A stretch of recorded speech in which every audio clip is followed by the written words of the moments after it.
Hello दोस्तों, स्वागत है आप सभी का समसामयिक घटना चक्र के इस ऑनलाइन प्लेटफॉर्म पर। आज अपने इस वीडियो में हम लोग बात करेंगे 2 और 3 फरवरी के महत्वपूर्ण करंट अफेयर के बारे में। ये सीरीज हमारी जो चल रही है इसके बारे में डेली आपको बताता हूं कि यहां से आपको प्रीलिम्स के फैक्ट मिल जाते हैं और मेंस का इंपॉर्टेंट डाटा मिल जाता है जो प्रमुख पत्र पत्रिकाओं विभिन्न वेबसाइटों पर आधारित है, जैसे PIB, Dainik Jagran, the Hindu, Indian Express, ANI, DD News, Akashvani से ली जाती खबरें यहाँ पर समाहित करके आपके समक्ष प्रस्तुत की जाती है। बजट और आर्थिक समीक्षा आ चुका है। हमारी पूरी टीम पूरा एनालिसिस करके एक सीक्वेंस से सारी चीजें अरेंज कर रही है। जैसे ही पूरा टीम वर्क कंप्लीट हो जाता है उसके बाद बजट और आर्थिक समीक्षा भी हम आपके बीच लेकर आएंगे। और यहां पर जो पत्र पत्रिकाओं में रही विभिन्न खबरें हैं, जैसे 2 फरवरी को वीडियो नहीं आया था। 2 फरवरी को वीडियो ना आने के पीछे रीजन ये था कि सारी खबरें जो थी वो बजट से ही भरी हुई थी। न्यूज़पेपर में पूरा न्यूज़पेपर बजट से कवर किया हुआ था और बजट पे हमारी टीम अलग से काम कर रही। इस वजह से 2 और 3 तारीख का वीडियो आज यहीं पर 3 तारीख में जो इंपॉर्टेंट खबरें थी 2 तारीख की वो और 3 तारीख वाली जो खबरें हैं उन सभी को यहाँ पर समाहित किया गया इस वीडियो में। चलिए बात करते हैं अपने इस वीडियो में इंपॉर्टेंट जो भी महत्वपूर्ण खबरें हैं। और खबरों पे बात करने से पहले मैं आपको एक चीज बता देता हूं, आपके लिए एक अनाउंसमेंट है। अनाउंसमेंट क्या है? नव्य धारा बैच, जो नव्य धारा बैच है ना आरओ के लिए, उस पे एक कूपन आप अप्लाई कर सकते हैं। ठीक है, आपको आज मिल रहा है छूट। नव्य वसंत पंचमी के उपलक्ष्य पर आपको 15% का छूट मिल रहा है। ठीक है, 15% का छूट मिल रहा है। आप जाइए, इस कोर्स को आप परचेज करना चाहते हैं तो आप आज आपके लिए बहुत गोल्डन अपॉर्चुनिटी है। आप जाइए, 15% ऑफ मिल रहा है। 999, ठीक है, प्राइस कितना है? 999 प्राइस है। आज के दिन आपको ये मिल जाएगा नवधारा बैच। ठीक है, तो यहां पर आप जाइए, आप जाके एनरोल कर सकते हैं और हमारा बैच 5 तारीख से स्टार्ट हो जाएगा। लगातार आपको बैच मिलता रहेगा। उसमें आपको क्विज मिलेंगे, वीडियो लेक्चर के फॉर्मेट में पूरा कंप्लीट पैकेज मिल जाएगा। साथ ही साथ 5 फुल लेंथ टेस्ट दिए जा रहे हैं। क्विक रिवीजन सीरीज उसी में कराई जाएगी वीडियो लेक्चर के माध्यम से, और डेली क्विज आपके होंगे जो क्लास पर आधारित क्विज होगा। साथ ही साथ क्लास पीडीएफ और क्लास नोट्स भी दिए जा रहे हैं। तो इतनी सारी चीजें नव्य धारा बैच में दी जा रही है। इसके लिए आप डिस्क्रिप्शन बॉक्स में जाके वहां पर एक कॉन्टेक्ट नंबर दिया हुआ है, कोई क्वेरी है आपकी तो वहां पे जाके आप पूछ सकते हैं, सारी डिटेल जान सकते हैं। और हमारे ऐप पर भी जाके आप विजिट कर सकते हैं। इसकी संपूर्ण जानकारी ऐप पर और वेबसाइट पर मिल जाएगी। चलिए तो स्टार्ट करते हैं सबसे पहले दिवस से। अब यहाँ पर 2 फरवरी को कौन सा दिवस मनाया जाता है? तो वर्ल्ड वेटलैंड डे, विश्व आर्द्रभूमि दिवस मनाया जाता है 2 फरवरी को। ठीक है, तो ये आपके परीक्षा के दृष्टिकोण से इंपॉर्टेंट हो जाता है कि विश्व आर्द्रभूमि दिवस कब मनाया गया? 2 फरवरी को मनाया गया। और इसी के साथ साथ जो 3 फरवरी का दिन है ये भी आपके परीक्षा के लिए इंपॉर्टेंट हो जाता है। 3 फरवरी को कौन सा दिवस मनाया जाता है? National missing person day. National missing person day, जो लोग खो गए हैं ना, लापता हो गए हैं, उनको समर्पित एक दिवस है। तो 3 फरवरी को यह दिवस मनाया जाता है। आपकी परीक्षा के दृष्टिकोण से इंपॉर्टेंट हो जाता है कि नेशनल मिसिंग पर्सन डे कब मनाया जाता है? 3 फरवरी को मनाया जाता है। अब आइए स्टार्ट करते हैं हम लोग अपनी महत्वपूर्ण खबरों पे। तो महत्वपूर्ण खबरों में सबसे पहले देख लेते हैं आयोजन, किस चीज का आयोजन होने वाला है। ठीक है, और यहाँ पर पिक्टोरियल फॉर्म में आप देख सकते हैं भारत टेक्स्ट 2025 का आयोजन किया जाने वाला है। और इसका जो थीम है, थीम क्या है?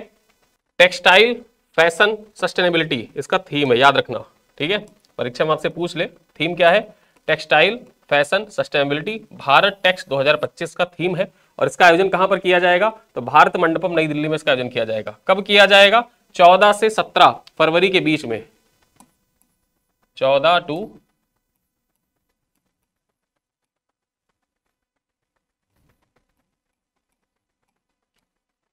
17 फरवरी के बीच में इसका आयोजन किया जाएगा भारत मंडपम नई दिल्ली में। ठीक है, तो इतनी चीजें आपके परीक्षा के दृष्टिकोण से भारत टेक्स से इंपॉर्टेंट है। किसके द्वारा आयोजित किया जा रहा है? तो भारत टेक्स, जो भारत टेक्स ट्रेड फेडरेशन है उसके द्वारा, और साथ ही साथ जो कपड़ा मंत्रालय है, ठीक है, वस्त्र मंत्रालय के सहयोग से इसको ऑर्गेनाइज किया जा रहा है। और इसका थीम याद रखना, टेक्सटाइल, फैशन, सस्टेनेबिलिटी। ठीक है, अगली खबर क्या है? यहां पर देखें तो इंडिया क्लाइमेट वीक। अब इंडिया क्लाइमेट वीक भी सेलिब्रेट किया जाएगा। कब? आज से स्टार्ट हो जाएगा। यहां पर देखा जाए तो फरवरी 3 से 7 के बीच में इसका आयोजन किया जाएगा। नई दिल्ली में ही इसका आयोजन होगा। तो 3 फरवरी से 7 फरवरी 2025 के बीच में इंडिया क्लाइमेट वीक सेलिब्रेट किया जाएगा। और इसका थीम क्या है? इसका थीम है एम्पावर, एक्ट, इंस्पायर। ठीक है, थीम याद रखना। इंडिया क्लाइमेट वीक का थीम क्या है? एम्पावर, एक्ट और इंस्पायर। कहां पर इसका आयोजन किया जाएगा? नई दिल्ली में इसका आयोजन किया जाएगा। नई दिल्ली, एक सेकंड।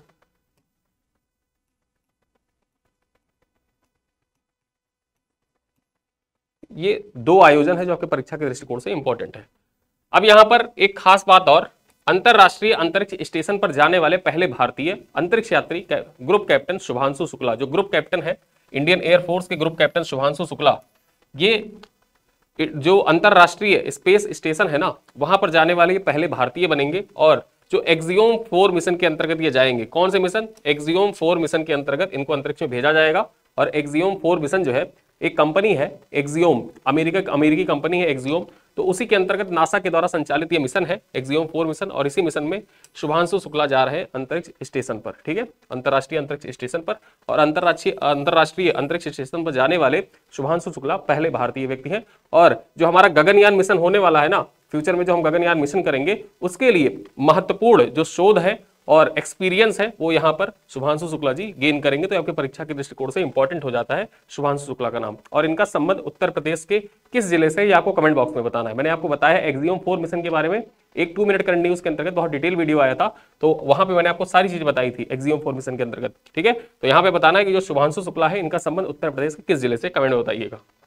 अब यहाँ पर एक किताब है, किताब का नाम क्या है, Indian renaissance the Modi decade, ठीक है। अब इस किताब की लेखिका कौन है, ठीक है, संपादक कौन है, तो बात कर ले ऐश्वर्या पंडित, ठीक है। ऐश्वर्या पंडित जो है ये संपादक है, यहाँ पर लेखक है इसकी। इस किताब से रिलेटेड कुछ चीजें जान लेते हैं। विमोचन स्थान, इसका विमोचन कहां पर किया गया, NDMC कन्वेंशन सेंटर नई दिल्ली में इसका विमोचन किया गया। संपादक कौन है, ऐश्वर्या पंडित संपादक है। प्रकाशक कौन है, तो वेस्टलैंड नॉन फिक्शन, इसके प्रकाशन मतलब वेस्टलैंड नॉन फिक्शन जो है प्रकाशक है इसके। पुस्तक की मुख्य विशेषताएं क्या क्या है, ये पुस्तक जो है आप यहाँ पर देख सकते हैं। तो इस पुस्तक की विशेषता क्या क्या है, पुस्तक में देखें तो इस पुस्तक में 27 प्रतिष्ठित लेखकों द्वारा दिए गए जो निबंध है उनको शामिल किया गया। जो 27 प्रतिष्ठित लेखक है उनके द्वारा भारत के परिप्रेक्ष्य में लिखे गए निबंधों को संकलित किया गया है। यह पुस्तक प्रधानमंत्री नरेंद्र मोदी के 2014 से 2024 के कार्यकाल के गहन विश्लेषण को प्रस्तुत करती है। इसमें राजनीतिक, आर्थिक, सामाजिक और सांस्कृतिक बदलावों को भी दर्शाया गया है, ठीक है। तो ये किताब आपके परीक्षा के दृष्टिकोण से इंपॉर्टेंट हो जाती है। इंपॉर्टेंट क्यों हो जाती है, जब भी आप RO या UPPCS का PYQ देखेंगे तो वहां पर अक्सर आपको ये दिखेगा कि बुक्स से रिलेटेड क्वेश्चन, करंट अफेयर वाले भी परीक्षा में पूछे जाते रहे। तो जो भी इंपॉर्टेंट किताबें होती हैं, नई किताबें होती हैं और आपके परीक्षा के दृष्टिकोण से जो इंपॉर्टेंट होती है, आपको इन्हीं वीडियो लेक्चर के माध्यम से प्रोवाइड करती रहेंगी, ठीक है। चलिए अगली खबर क्या है, अंडर 19 महिला T20 विश्व कप, ठीक है। अंडर 19 महिला T20 विश्व कप जैसा आप जानते हैं गत विजेता भारत इस बार फिर से जीत गया है। तो आपके परीक्षा के दृष्टिकोण से जो इंपॉर्टेंट पॉइंट हो सकते हैं उनको देख लेते हैं। दक्षिण अफ्रीका को हराकर भारतीय टीम बनी चैंपियन, ठीक है। दक्षिण अफ्रीका को हराकर भारतीय टीम बनी है चैंपियन। अब यहां पर बात करें तो भारतीय महिला टीम ने कुआलालंपुर में फाइनल में दक्षिण अफ्रीका को 9 विकेट से हराकर अपना ICC अंडर 19 T20 विश्व कप का खिताब बरकरार रखा है, ठीक है। ये मैच जो हुआ था, मतलब जो अंडर 19 महिला T20 विश्व कप खेला जा रहा था, ये कहां पर खेला जा रहा था, मलेशिया के कुआलालंपुर में खेला जा रहा था। और यहां पर किसको हराया, दक्षिण अफ्रीका को हराया है। ये पॉइंट इंपॉर्टेंट है आपके लिए। बात करें तो फाइनल में भारत ने दक्षिण अफ्रीका की महिलाओं को 20 ओवर में 82 रन पर ऑल आउट कर दिया। भारतीय टीम ने जो दक्षिण अफ्रीका की टीम थी उसको 82 रन पे ही ऑल आउट कर दिया, ठीक है। जवाब में भारतीय टीम ने 11.2 ओवर में 11.2 ओवर में लक्ष्य का पीछा करते हुए जीत हासिल की, जिसमें गोगांडी त्रिशा ने नाबाद 44 रन और सनिका चालके ने नाबाद 26 रन बनाए। इससे पहले भारत 2023 में भी इस एडिशन को जीत चुका है, यानी कि जो ये विश्व कप था अंडर 19 T20 विश्व कप, ठीक है, तो इसको भारत जीत चुका है पहले। इसके जो पहले एडिशन हुआ था वो कब हुआ था, 2023 में हुआ था। 2023 में भारत जीत चुका था और इस बार फिर से जीत गया है। तो ये आपके परीक्षा के दृष्टिकोण से जो पॉइंट इंपॉर्टेंट है वो सारे पॉइंट यहाँ पर समाहित किए गए हैं, ठीक है। चलिए अगली खबर देखें, ग्लोबल टीचर प्राइज 2025 के लिए नामित भारतीय कौन है। ग्लोबल टीचर प्राइज 2025 के लिए नामित भारतीय, इनके बारे में जान लेते हैं। आपके परीक्षा के दृष्टिकोण से बहुत ही महत्वपूर्ण है। और यहाँ पर बात करें तो राजस्थान के अलवर जिले के राजकीय संस्कृत माध्यमिक विद्यालय के शिक्षक मोहम्मद इमरान खान मेवाती, क्या नाम है इनका, मोहम्मद इमरान खान मेवाती को ग्लोबल टीचर प्राइज 2025 के शीर्ष 10 फाइनलिस्ट में शामिल किया गया है, ठीक है। यानी कि ग्लोबल टीचर प्राइज 2025 के लिए जो नॉमिनेट किए गए उनमें से 10 फाइनलिस्ट में इनका नाम शामिल किया गया है। और इनका नाम इंपॉर्टेंट है आपके परीक्षा के दृष्टिकोण से, मोहम्मद इमरान खान मेवाती इनका नाम है। और ये कहां से है, तो ये अलवर जिले के राजकीय संस्कृत माध्यमिक विद्यालय के शिक्षक हैं।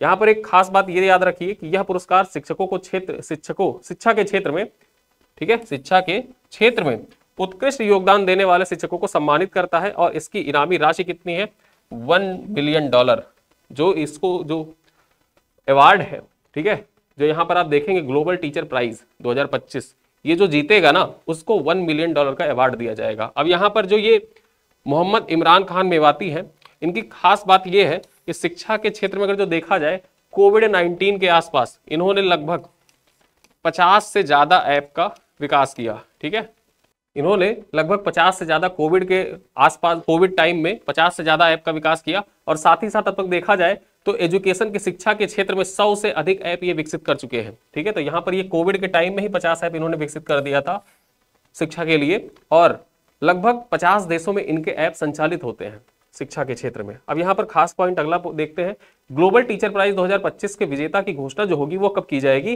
तो 11 से 13 फरवरी के बीच दुबई में होने वाले वर्ल्ड गवर्नमेंट समिट में आयोजित किया जाएगा। ठीक है, अब यहाँ पे जो ये घोषणा होगी ये कहाँ पर की जाएगी, वर्ल्ड गवर्नमेंट समिट जो दुबई में आयोजित होने वाला है, कब आयोजित होगा ये आपके परीक्षा के दृष्टिकोण से इंपॉर्टेंट हो जाता है। 11 से 13 फरवरी के बीच में आयोजित किया जाएगा और यहीं पर जो ये ग्लोबल टीचर प्राइज 2025 है वो अवार्ड प्रदान किए जाएंगे। ठीक है, तो यहाँ पर आपको दो चीजें पता चली, एक तो भारत की ओर से कौन है ग्लोबल टीचर प्राइज 2025 के लिए नॉमिनी, नाम इनका क्या है, मोहम्मद इमरान खान मेवाती नाम हो गया। कितना प्राइज दिया जाएगा, $1 मिलियन का प्राइज दिया जाएगा। ठीक है, किस लिए ये फेमस है, ठीक है, तो ये किस लिए फेमस है, इन्होंने बहुत सारे शिक्षा के क्षेत्र में बहुत बहुमूल्य योगदान दिया है। 50 से ज्यादा देशों में इनके 100 से ज्यादा ऐप अभी संचालित किए जा रहे हैं। कहां से है ये, राजस्थान के अलवर जिले से इनका संबंध है। और जो नेक्स्ट पॉइंट है वो क्या है कि जो ये अवार्ड है वो कहां पर दिया जाएगा, दुबई में दिया जाएगा। किस दौरान दिया जाएगा, तो वर्ल्ड गवर्नमेंट समिट जो आयोजित किया जाएगा, तो वर्ल्ड गवर्नमेंट समिट के दौरान इसको प्रदान किया जाएगा। ठीक है, आगे देखें, ओंकोसेरकेसिस यानी कि जो रिवर ब्लाइंडनेस है खत्म करने वाला अफ्रीकी देश बना नाइजर, पहला अफ्रीकी देश बन गया है नाइजर। अब इसके बारे में जान लेते हैं। नाइजर अफ्रीका का पहला देश बन गया है जिसने ओंकोसेरकेसिस जो है बीमारी है, रिवर ब्लाइंडनेस इसको कहते हैं, इसको पूरी तरीके से समाप्त कर दिया है। विश्व स्वास्थ्य संगठन ने नाइजर की इस उपलब्धि को आधिकारिक रूप से मान्यता प्रदान की है। ठीक है, तो याद रखना जो ये रिवर ब्लाइंडनेस है, रिवर ब्लाइंडनेस को खत्म करने वाला पहला अफ्रीकी देश कौन है, परीक्षा में आपसे पूछे तो वो है नाइजर। अब यहाँ पर नाइजर की आप लोकेशन देख लीजिए, ये है नाइजर, जैसे अफ्रीका कॉन्टिनेंट है तो अफ्रीका कॉन्टिनेंट में ये है नाइजर। और नाइजर की राजधानी क्या है, नियामे इसकी राजधानी है। और अगर हम बात करें जो इसकी सीमाएं बनती हैं, ठीक है, तो सीमाएं किन किन देशों से लग रही है, ऊपर आप देखेंगे ये है नाइजर। नाइजर की सीमा लगती है लीबिया से, ठीक है, अल्जीरिया से, माली से, बुर्किना फासो से, बेनिन से, नाइजर से और चाड से। इतने देश हैं जिनसे नाइजीरिया की सीमा लगती है। और लोकेशन, जोग्राफिकल लोकेशन जो होते हैं आपके परीक्षा के दृष्टिकोण से इंपॉर्टेंट है, तो यहां पर आप जाने रहिए। और इसकी राजधानी क्या है, नियामी। ठीक है, और जो ये नाइजर नाम पड़ा ना, ये नाइजर नदी के नाम पर इसका नाम पड़ा है, नाइजर देश। ठीक है, अब यहां पर जान लेते हैं जो ये रिवर ब्लाइंडनेस है ये है क्या। रिवर ब्लाइंडनेस जो होता है ये परजीवी रोग है।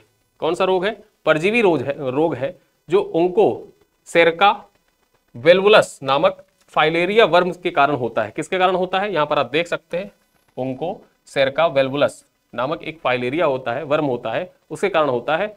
संक्रमित ब्लैक फ्लाई यानी कि काली मक्खी के काटने से ये फैलता है। रोग के कारण त्वचा में खुजली, जलन, घाव, दृष्टिहीनता और अंधापन हो सकता है। ठीक है, तो ये रोग आपके परीक्षा के दृष्टिकोण से इंपॉर्टेंट हो जाता है। और यहां पर देखा जाए खास बात एक और है कि अब तक किन 5 देशों ने ओंकोरोसिस को, जो ओंकोसेरकेसिस है, इसको समाप्त हुआ है, किन 5 देशों में समाप्त हुआ है, तो ये 5 देश है। इन 5 देश का नाम देख लीजिए जहां पर रिवर ब्लाइंडनेस को पूरी तरीके से समाप्त घोषित कर दिया गया है। अभी हाल ही में कहां पर हुआ है, नाइजर में हुआ है, अफ्रीकी देश है, 2024 में। यहां पर कोलंबिया में कब घोषित किया गया था, 2013 में घोषित कर दिया गया था कोलंबिया को इससे मुक्त। इक्वाडोर 2014 में, ग्वाटेमाला 2016 में और मेक्सिको 2017 में। ठीक है, तो यहाँ पर ये देश दे रखे हैं और वहां पर जो रिवर ब्लाइंडनेस है वो कब खत्म हुआ उसके बारे में डेट दे रखी है। अगली खबर देखें, बीसीसीआई अवार्ड 2023-24 के विजेता। अब यहां पर देखिए, मैंने आपको C K Naidu life time achievement award के बारे में बता दिया था, साथ ही साथ पाली उमरीगर अवार्ड के बारे में बता दिया था। लेकिन यहाँ पर कुछ अवार्डों को और जानेंगे जो बीसीसीआई अवार्ड्स के द्वारा प्रदान किए गए, वार्षिक रूप से जो पुरस्कार प्रदान किए जाते हैं उनमें प्रदान किए गए। खास बात क्या है, यहाँ पर लाइफ टाइम अचीवमेंट अवार्ड के बारे में एक बार फिर से चर्चा कर लेंगे। लाइफ टाइम अचीवमेंट अवार्ड किसको दिया गया है? तो सचिन तेंदुलकर को दिया गया है, 31वें सम्मानित खिलाड़ी यानी कि सचिन तेंदुलकर जो है वो लाइफ टाइम अचीवमेंट पुरस्कार, C K Naidu life time achievement पुरस्कार पाने वाले 31वें खिलाड़ी हैं। बीसीसीआई ने 1994 में यह पुरस्कार कर्नल सीके नायडू के सम्मान में शुरू किया था। ठीक है, आगे देखें, पाली उमरीगर अवार्ड सर्वश्रेष्ठ अंतरराष्ट्रीय क्रिकेटर के लिए दिया जाता है पाली उमरीगर अवार्ड। मेंस में देखा जाए तो जसप्रीत बुमराह को दिया है बीसीसीआई ने, और विमेंस में देखा जाए तो स्मृति मंधाना को दिया है। आगे देखें, कुछ अन्य पुरस्कार देख लेते हैं, बीसीसीआई के द्वारा ही प्रदान किया गया है अपने वार्षिक समारोह में। बेस्ट इंटरनेशनल क्रिकेटर का अवार्ड किसको दिया गया है? मेंस में बेस्ट इंटरनेशनल क्रिकेटर का अवार्ड दिया गया जसप्रीत बुमराह को। बेस्ट इंटरनेशनल क्रिकेटर वुमेन्स में किसको दिया गया है? स्मृति मंधाना को दिया गया है। बीसीसीआई स्पेशल अवार्ड किसको दिया गया है? तो बीसीसीआई स्पेशल अवार्ड जो है ये रविचंद्रन अश्विन को प्रदान किया गया है। किसको? रविचंद्रन अश्विन को प्रदान किया गया है। बेस्ट इंटरनेशनल डेब्यू मेंस किसको प्रदान किया गया? सरफराज खान को। बेस्ट इंटरनेशनल डेब्यू विमेन्स किसको दिया गया है? आशा शोभना को दिया गया है। वहीं पर हम बात करें ओडीआई में सर्वाधिक रन के लिए किसको अवार्ड दिया गया है? स्मृति मंधाना को दिया गया है। ओडीआई में सर्वाधिक विकेट के लिए किसको दिया गया है? दीप्ति शर्मा को अवार्ड दिया गया है। बेस्ट डोमेस्टिक क्रिकेटर का अवार्ड तनुषा कोटियान को दिया गया है, और बेस्ट डोमेस्टिक एम्पायर का अक्षय टोटरे जो है इनको प्रदान किया गया। तो ये है बीसीसीआई के अन्य अवार्ड। ठीक है, बीसीसीआई के अवार्ड है जो प्रदान किए गए और ये आपके परीक्षा के दृष्टिकोण से इंपॉर्टेंट हो सकते हैं। आगे देखें, भारतीय रेलवे का स्वरेल सुपर ऐप, एक ऐप भारतीय रेलवे के द्वारा विकसित किया गया, इसका नाम है स्वरेल। यहाँ पे आप देख सकते हैं ये ऐप प्ले स्टोर पर उपलब्ध हो जाएगी जल्द ही। देखिए, भारतीय रेलवे ने स्वरेल सुपर ऐप का बीटा संस्करण लॉन्च किया है, जिसका सार्वजनिक लॉन्च परीक्षणों के बाद किया जाएगा। ठीक है, अभी लॉन्च किया गया है जो इसका बीटा संस्करण है स्वरेल ऐप का, इसका बीटा संस्करण लॉन्च कर दिया गया है। सार्वजनिक परीक्षण होने के बाद इसको लॉन्च किया जाएगा पूरी तरीके से। अब इस ऐप की विशेषता क्या है? जो स्वरेल सुपर ऐप की मुख्य विशेषताएं देख लेते हैं। सिंगल साइन इन, सभी रेलवे सेवाओं तक एक ही लॉगिन में आप पहुंच सकते हैं, ये इसकी विशेषता है। ऑल इन वन ऐप है, यहाँ पर टिकट बुकिंग हो जाएगा, आरक्षित अनारक्षित दोनों प्रकार के टिकट बुकिंग हो जाएंगे। पीएनआर स्टेटस आप चेक कर सकते हैं, ट्रेन की लाइव स्टेटस चेक कर लेंगे, भोजन ऑर्डरिंग, पार्सल बुकिंग, शिकायत प्रबंधन, सब कुछ इसी ऐप पर हो जाएगा। रिजर्वेशन और अनरिजर्वेशन टिकट के बारे में बात कर रहे हैं तो एक ही ऐप से सामान्य और तत्काल टिकट बुकिंग की सुविधा भी यही इसी ऐप पर उपलब्ध हो जाएगी। यानी कि अब जैसे आप तत्काल टिकट चाहते हैं, काउंटर पे जाने की जरूरत नहीं है, स्वरेल ऐप से ही टिकट बुक कर सकते हैं आप। आसान लॉगिन, एम पिन और बायोमेट्रिक लॉगिन का विकल्प भी दिया गया है। आर वॉलेट सुविधा यहां पर दी गई है। टिकट बुकिंग के लिए स्वतः लिंक, जिससे भुगतान प्रक्रिया आसान होगी। ठीक है, तो यहां पर इतनी विशेषताएं हैं स्वरेल ऐप का। आइए अपने अगली खबर पे चलते हैं। पूर्व मुख्य निर्वाचन आयुक्त नवीन चावला का निधन हो गया है। ये है नवीन चावला जी, इनका निधन हो गया है, और इनसे संबंधित जो पॉइंट आपके परीक्षा के दृष्टिकोण से इंपॉर्टेंट हो सकता है देख लेते हैं। भारत के पूर्व मुख्य आयुक्त, मुख्य निर्वाचन आयुक्त, ठीक है, भारत के पूर्व मुख्य निर्वाचन आयुक्त, चीफ इलेक्शन कमिश्नर नवीन चावला का 79 वर्ष की अवस्था में निधन हो गया। नवीन चावला के बारे में एक संक्षिप्त परिचय जान लेते हैं। इनका कार्यकाल कब से कब तक था? तो इनका कार्यकाल जो था वो 20 अप्रैल 2009 से 29 जुलाई 2010 तक इनका कार्यकाल था। और प्रमुख योगदान क्या है? जो 2009 में लोकसभा के चुनाव हुए थे ना, वो इन्हीं के कार्यकाल में हुए थे। तो याद रखना, जो इनका प्रमुख योगदान था कि 2009 का जो लोकसभा चुनाव हुआ था, आम चुनाव मतलब,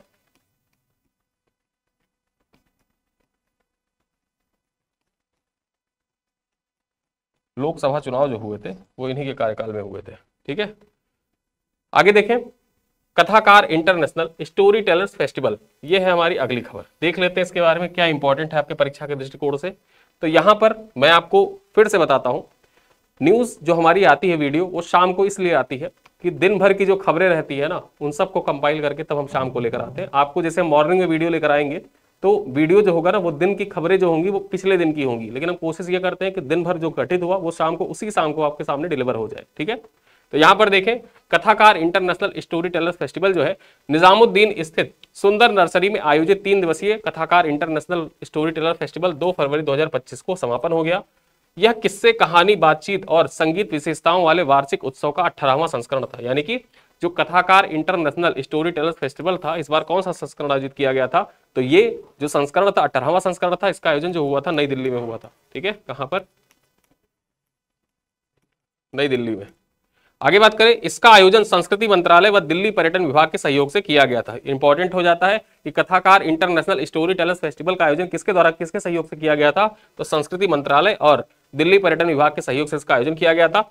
इसका उद्घाटन केंद्रीय संस्कृति एवं पर्यटन मंत्री गजेंद्र सिंह शेखावत के द्वारा किया गया था। ठीक है, ये भी इंपॉर्टेंट हो जाता है नाम कि किसके द्वारा इसका उद्घाटन किया गया था, गजेंद्र सिंह शेखावत के द्वारा इसका उद्घाटन किया गया था। अगली खबर देखें, दक्षिण अफ्रीका का सबसे बड़ा हिंदू मंदिर। अब दक्षिण अफ्रीका का सबसे बड़ा हिंदू मंदिर आइए जान लेते हैं। दक्षिण अफ्रीका के उपराष्ट्रपति पॉल माशितिले ने बोचासनवासी, कहां पे, बोचासनवासी अक्षर पुरुषोत्तम स्वामीनारायण संस्थान के बहुसांस्कृतिक केंद्र और मंदिर के प्रथम चरण का उद्घाटन किया है। ठीक है, तो यहां पर नाम याद रखना, बोचासनवासी अक्षर पुरुषोत्तम स्वामीनारायण संस्थान के बहुउद्देशीय सांस्कृतिक केंद्र और मंदिर है ये, और ये देखा जाए तो दक्षिण अफ्रीका का सबसे बड़ा हिंदू मंदिर है। ठीक है, और इसका उद्घाटन किया है किसने, जो दक्षिण अफ्रीका के उपराष्ट्रपति है उनके द्वारा इसका उद्घाटन किया गया है। आगे बात कर ले, इस प्रकार दक्षिण अफ्रीका का सबसे बड़ा हिंदू मंदिर भक्तों के लिए खुल गया है। ठीक है, तो यहाँ पर आप देख सकते हैं ये है दक्षिण अफ्रीका का सबसे बड़ा हिंदू मंदिर जो दर्शनार्थियों के लिए, भक्तों के लिए खुल चुका है, और इसका उद्घाटन उपराष्ट्रपति के द्वारा किया गया है। याद रखना, आपको ये बताना है कि दक्षिण अफ्रीका के राष्ट्रपति कौन है। ठीक है, दक्षिण अफ्रीका के राष्ट्रपति कौन है, कमेंट में बताना। देखो बीच बीच में जब मैं वीडियो में आपसे कोई क्वेश्चन पूछूं ना, तो कोशिश किया करिए कि उसका उत्तर जरूर लिखा करिए।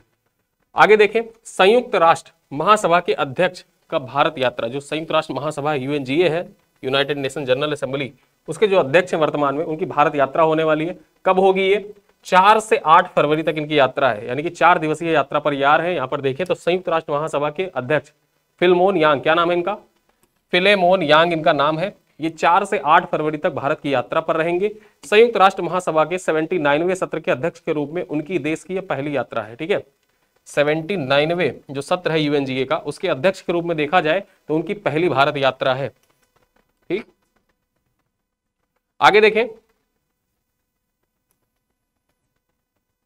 अमेरिकी गोल्फर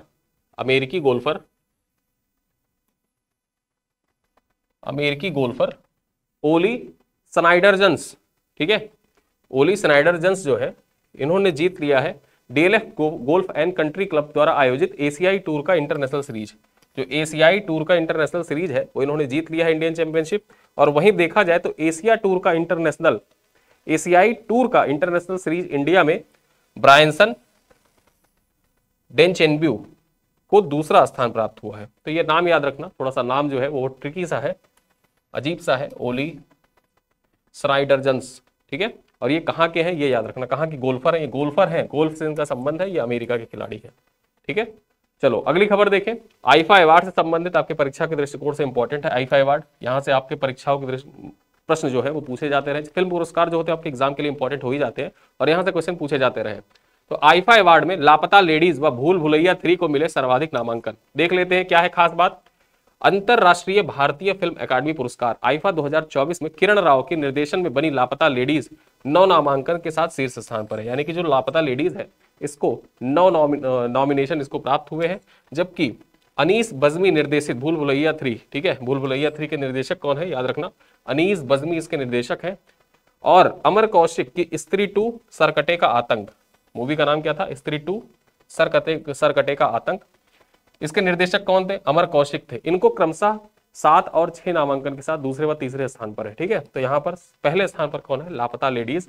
और किस प्रोडक्शन के तहत ये मूवी बनी थी, तो ये आमिर खान प्रोडक्शन के तहत ये मूवी बनी थी, और इसके निर्देशक कौन थी, किरण राव इसकी निर्देशक थी। ठीक है, आगे बात कर ले। जयपुर में 8-9 मार्च को आईफा अवार्ड समारोह में रजत जयंती संस्करण के दौरान इसका आयोजन किया जा रहा है। तो यहाँ पर खास बात क्या हो जाती है, जो आईफा अवार्ड है ना, आईफा अवार्ड, इसका आयोजन कहां पर किया जाएगा, जयपुर में किया जाएगा। कब किया जाएगा, 8 से 9 मार्च के बीच में इसका आयोजन किया जाएगा। ठीक है, तो यहां पे हमने आईफा अवार्ड के बारे में चर्चा कर ली।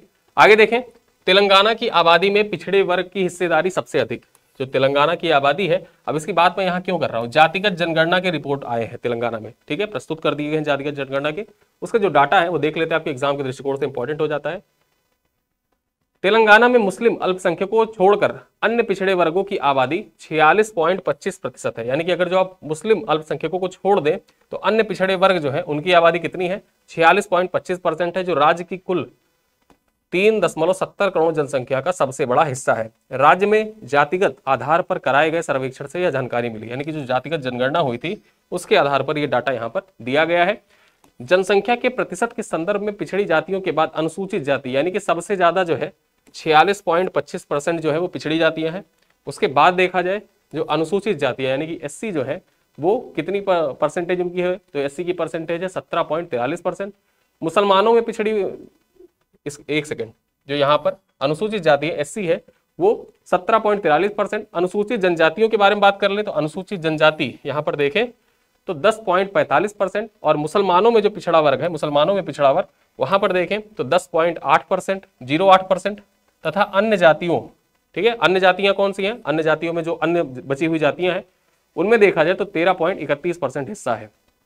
मुसलमानों में पिछड़ी जातियां जो है वो 2.48% शामिल है। तो यहाँ पर यह है जातिगत जनगणना के आंकड़े। अब जातिगत जनगणना के आंकड़े आपको याद करना जरूरी नहीं है, खाली ये याद रखिए कि शीर्ष पर जो पिछड़ी जातियां हैं, पिछड़ी जातियों की आबादी सबसे अधिक है तेलंगाना में, कितना परसेंट है, परसेंटेज याद रखना बस। ये डाटा मैंने इसलिए लिख दिया है, यहाँ पर न्यूज़पेपर में आया हुआ था और किसी तरह घुमाना चाहे तो इस वजह से आप ये भी एक बार देख सकते हैं। खास पॉइंट यहाँ पर यह है आपके लिए, बिहार के बाद जातिगत सर्वेक्षण के आंकड़े जारी करने वाला तेलंगाना दूसरा राज्य बन गया है। यानी कि जो जातिगत जनगणना थी उसकी शुरुआत बिहार के द्वारा की गई। बिहार पहला राज्य था जिसने जातिगत जनगणना की थी और जातिगत जनगणना करने के बाद देखा जाए तो जो तेलंगाना है ये जातिगत जनगणना करने वाला और उसके आंकड़े जारी करने वाला दूसरा राज्य बन गया था। कर्नाटक ने भी जातिवार जनगणना कराई है लेकिन अभी इसके आंकड़े प्रस्तुत नहीं किए, यानी कि जो तीसरा राज्य है वो कौन सा है, कर्नाटक है। करा लिया है जनगणना लेकिन अभी उसके आंकड़े प्रस्तुत नहीं किए। तो पहला दूसरा तीसरा आपको पता चल गया। अगली खबर देखें, ऑपरेशन 11। क्या है ये ऑपरेशन 11?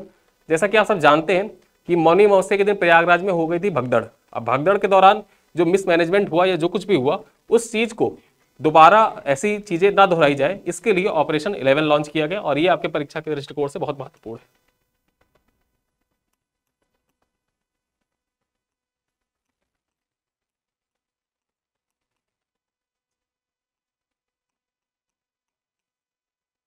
मुख्य परीक्षा में भीड़ प्रबंधन से रिलेटेड कोई प्रश्न आपसे पूछा जाए तो वैल्यू एडेड मटेरियल की तरह आप ऑपरेशन 11 को मेंशन करिएगा। साथ ही साथ इंटरव्यू में अगर जो मिसमैनेजमेंट या भीड़ प्रबंधन जो होती है, भीड़ प्रबंधन से ही समझ लीजिए कि भीड़ प्रबंधन से रिलेटेड कोई क्वेश्चन आपसे पूछा जा रहा है तो वहां पर भी ऑपरेशन 11 का जिक्र कर सकते हैं। अब इसका संचालन कहां पर किया जाएगा, तो ये महाकुंभ मेला क्षेत्र में इसका संचालन किया जाएगा। उद्देश्य क्या है, तो ऑपरेशन 11 से क्राउड मैनेजमेंट यानी कि भीड़ का प्रबंधन होगा। विशेषता क्या है कि भीड़ को जो ये विशेषता है, ये ऑपरेशन 11 की मुख्य विशेषता यही है कि भीड़ को ज्यादा देर तक मेला क्षेत्र में ना रुकने देने व घाट लगातार खाली कराने पर जोर दिया जाएगा। इसके तहत इस चीज पर फोकस किया जाएगा। यहाँ पर लिखा हुआ है कि जो घाट पर जैसे संगम नोच था, लोग यही सोचते थे कि हम संगम पे ही स्नान करेंगे, ठीक है, तो संगम पे स्नान करने के कारण ही ये जो भगदड़ बची, जो प्रथम दृष्टया निकल के आया तो यही था कि लोग संगम पे स्नान करने के लिए ज्यादा भीड़ लगी हुई थी, इसी वजह से ऐसे दुर्घटना हुई थी। तो इसी वजह से संगम का जो घाट है उसको जल्दी जल्दी खाली कराने के उद्देश्य से ही ऑपरेशन 11 लॉन्च किया गया है उत्तर प्रदेश सरकार के द्वारा और ये यूपी पुलिस के द्वारा और जो फोर्स है उसके द्वारा संचालित किया जा रहा है। आगे देखें, विज्ञान में विश्वास करने वालों में भारत दुनिया में दूसरे नंबर पर, यानी कि विज्ञान में जैसे जो साइंस है ना, साइंस पर विश्वास करने के मामले में देखा जाए तो भारत जो है ये मिस्र के बाद दूसरे स्थान पर है पूरी दुनिया में।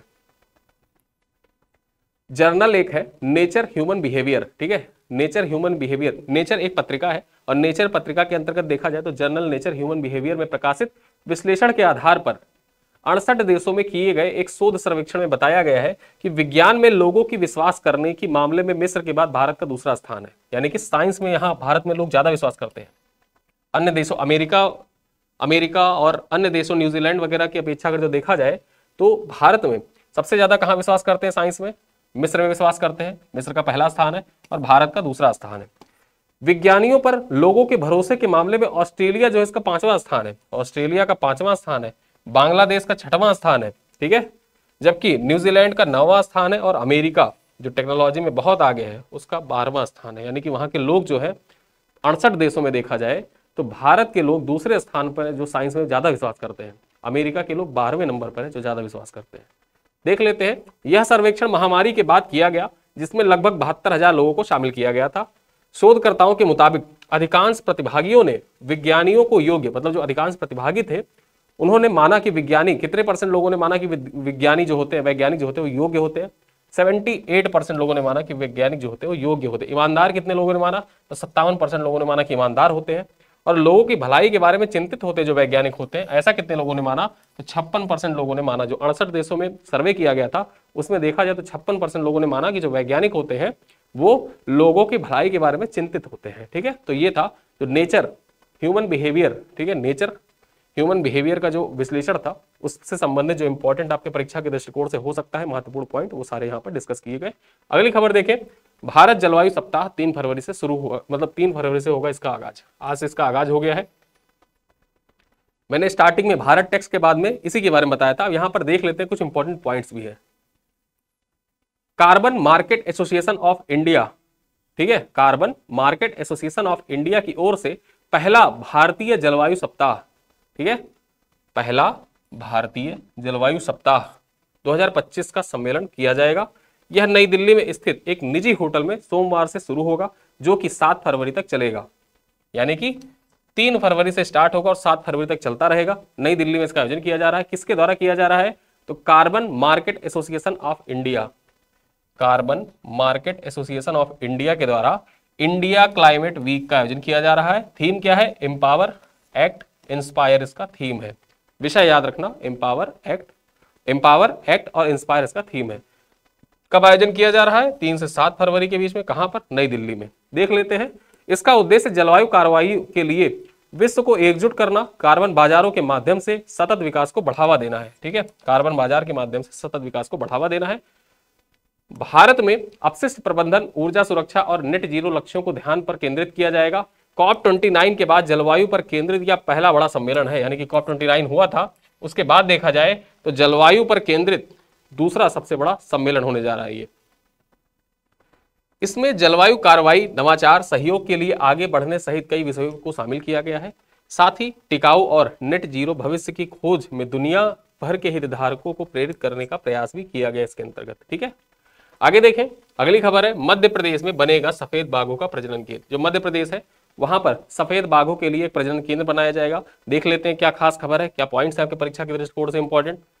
केंद्रीय चिड़ियाघर प्राधिकरण ने मध्य प्रदेश में सफेद बाघों के लिए प्रजनन सेंटर बनाने की मंजूरी दे दी है।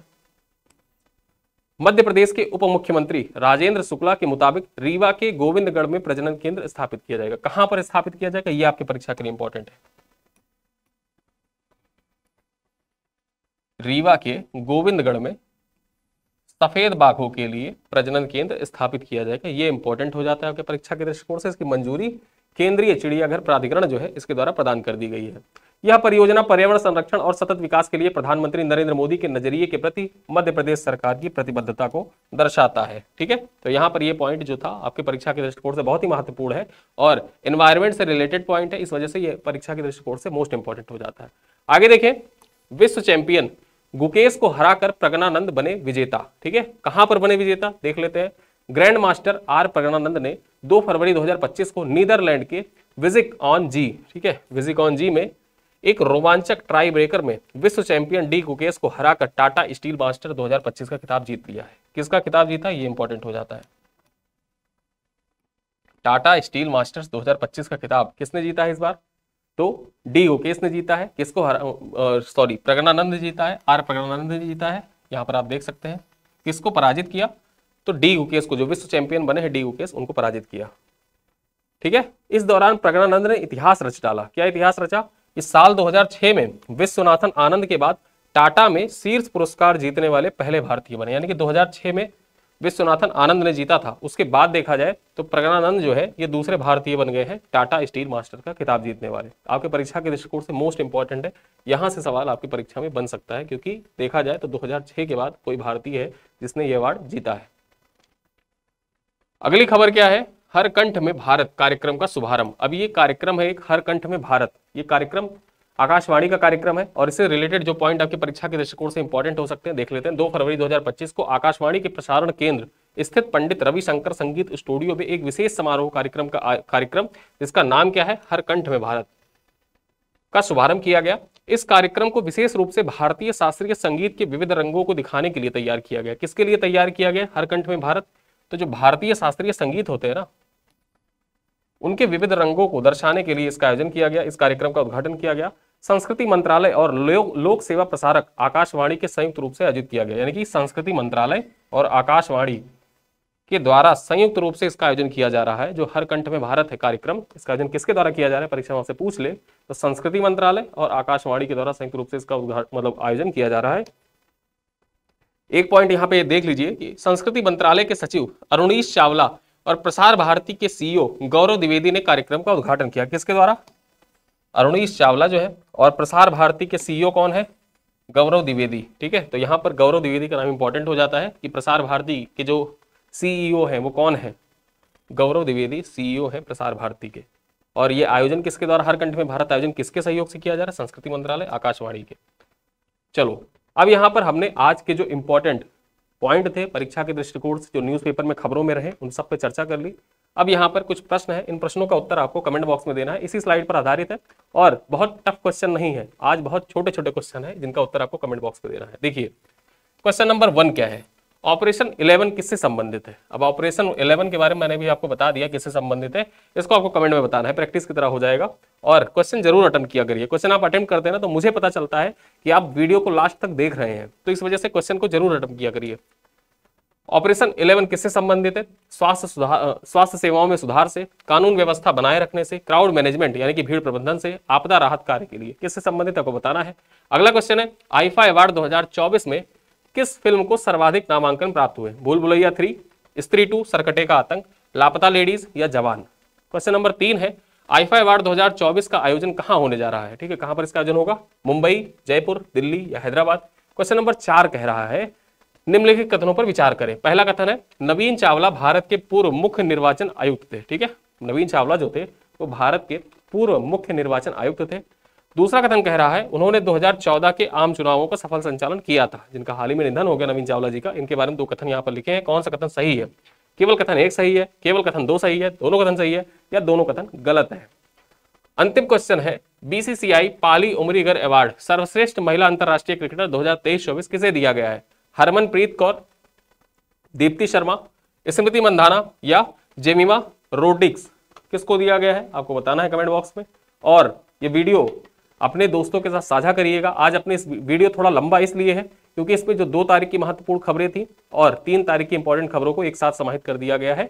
और बजट का, आर्थिक सर्वेक्षण का वीडियो जल्द ही बहुत विस्तार से लेकर आया जाएगा। वो वीडियो थोड़ा लंबा होगा लेकिन वो पूरे साल के लिए इंपॉर्टेंट हो जाएगा वो वीडियो। उसको आप सेव करके रखिएगा और एग्जाम के पहले जब आप देख कर जाएंगे तो उससे इकोनॉमी वाला जो पेपर है, इकोनॉमी वाला पेपर जो हो जाता है और इकोनॉमिक्स से संबंधित जो इंपॉर्टेंट डाटा फैक्ट होते हैं वो सारे वहां से आपको मिल जाएंगे। ठीक है, तो इसी के साथ मैं अपना ये वीडियो यहीं पर समाप्त करता हूं। मिलते हैं अगले वीडियो में, तब तक के लिए धन्यवाद।